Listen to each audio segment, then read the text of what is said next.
பாய். டாடா சொல்லுங்க மிருத்யுஞ்சயன், அம்மாக்கு டாடா சொல்லுங்க. பாய். நீ சொல்லு, சண்டை சொல்லிடு. எங்க கூட வராதவங்க கூட நாங்க சண்டைன்னு சொல்லிடு. அம்மாக்கு ரெஸ்ட் தேவைப்படுது, ரெஸ்ட். ஒரே ஒரு போர்வை மட்டும் எடுத்துட்டா, நீ வந்தா அங்க உட்காந்து ஜாலியா ஒரு ஜூஸ் கீஸ் குடிச்சிட்டு. டயர்டா இருக்கா? நாங்க பையில வந்து மிருத்யுஞ்சயனுக்கு என்னெல்லாம் இருக்கு? தண்ணி, சட்டி, கர்ச்சீஃப், வேற என்ன வேணும் உங்களுக்கு? வேற கிலுக்குலாம் இல்லையா? கிலுக்கு இருக்கு, வேணுமா? ஒரே ஒரு கிலுக்கு தாங்க. அந்த அந்த அந்த அந்த பொம்மை, அந்த வாத்து பொம்மை. ஏய், வாயில தெரிக்காத. வாத்து பொம்மை. நானும் மிருத்யுஞ்சயனும் பீச்சுக்கு போறோம். என்ன மிருத்யுஞ்சயன், பீச்சுக்கு தானே நம்ம போறோம்?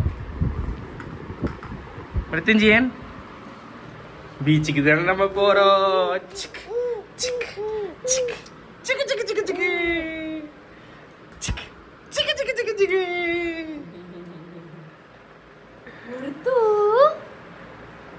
ரைட் நண்பர்களே, பீச்சுக்கு கிளம்பியாச்சு. நானும் மிருத்யுஞ்சயன் எல்லாம் கட்டியும். வீட்டுல இருந்து பாத்தீங்கன்னா ஒரு 4 கிலோமீட்டர்ல தான் இருக்கு பீச்சு. வைஃபை கூப்பிட்டா வரலான்ட்டாங்க. மிருத்யுஞ்சயன் நல்லா தூங்கிட்டான். அதாவது நைட்டு சீக்கிரமாவே கொஞ்சம் குளிரா இருந்துச்சுன்னு தூங்கிட்டு காலையில லேட்டா தான் எழுந்தான். ஓகேவா, ஒரு 8 மணிக்கு தான் எழுந்தான். யூஸ்வலா ஒரு 5, 6, 6:30 எழுந்துருவான். நீங்க 8 மணிக்கு தான் எழுந்தான். எழுந்துச்சு அதுவே லேட்டா. திருப்பி நாங்க வெளியே போனோம். வெளியே போயிட்டு வந்துட்டு ஒரு 10, 11 மணிக்கு போல தூங்கினா.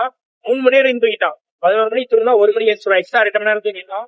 அதனால இப்ப வந்து அவனை திருப்பி வந்து ஃபீட் பண்ணி தூங்க வைக்கவே முடியாது.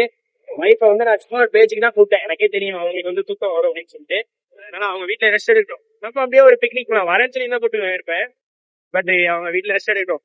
நம்ம அப்படியே பீச்சுக்கு ஜாலியா போயிட்டு வரலாம். மிருத்யுஞ்சயனை பிக்கப் பண்ணிட்டு அப்படியே பீச்சுக்கு போயிட்டு இருக்கோம். அப்படியே பீச்சுக்கு போற வழியில தான் எனது உடன்பிறவா தம்பி மர்சுக்கோட கடையும் இருந்துச்சு. கடைக்கு போனேன். கரெக்டா தம்பி அங்க இருந்தாப்புலன்னு அவரையும் கூட்டிட்டு நேரா நானு மிருத்யுஞ்சயன் மர்சுக் தம்பியும் பீச்சுக்கு வந்துட்டோம். மர்சுக் தம்பி வேற வீடியோ எடுக்க ஆரம்பிச்சோன்னே, என்ன ப்ரோ வீடியோ எல்லாம் எடுக்கிறீங்க, நான் வேற கையில வந்துட்டு கொஞ்சம் கவலைப்பட்டாப்ல. இதுக்கு முன்னாடி இந்த பீச்சுக்கு நான் ஒரு 6 months முன்னாடி போல வந்திருப்பேன்னு நினைக்கிறேன். அப்ப வந்து நான் அப்ப வரும்போதே ஒய்ஃபை கண்டிப்பா ஒரு நாள் கூட்டிட்டு வரணும்னு தோணுச்சு எனக்கு. காரணம் என்னன்னா, பக்கத்துல இருக்கிற திருச்செந்தூர் முருகன் கோயில் இருக்குல்ல, அங்க நம்ம பக்திமயமா சாமியை கும்பிட்டு நல்லா கடல்ல குளிச்சுட்டு போகலாம். அதுக்கும் பக்கத்துல பார்த்தா இப்ப நம்ம ரெண்டுக்கு இருக்கிற வீட்டுல இருந்து ஒரு 3 கிலோமீட்டர்லயே காயல்பட்டினம்னு ஒரு பீச் இருக்கு. அங்க போய் ஜாலியா என்ஜாய் பண்ணலாம். பட் அங்க இந்த மாதிரி பாறை வெளியே இருக்காது, நம்ம கடல் அலையோடய நடக்கிற மாதிரி. பட் இந்த இடத்துல பெரிய லெவல்ல ஆள் நடமாட்டமும் கிடையாது, கடல் டேஞ்சராகவும் இல்ல. அதே மாதிரி பாத்தீங்கன்னா வெளியவே பாறை இருக்கும். அந்த பாறை மேல ஜாலியா நடந்து போகலாம். பொதுவா எனக்கும் பீச் ரொம்ப பிடிக்கும். போன தடவை மிருத்யுஞ்சயனை கூட்டு வரும்போது பயங்கரமா என்ஜாய் பண்ணலாம். அந்த பாறை மேல நடக்கும் போதெல்லாம் ஒன்றும் தெரியல. அதுக்கப்புறம் இங்க வந்து வீடியோ போட்டு போகும் போது தான் தெரியுது, அந்த பாறைக்கு அப்புறம் அப்படியே ஸ்டீப்பா ஆழமா உள்ள இறங்கும் போல. ஏன்னா அப்படிதான் தெரியுது இங்க இருந்து பாக்குறதுக்கு. எனிவே, ஆழம் தெரியாமல் காலை விடாதேன்னு சொல்லுவாங்க.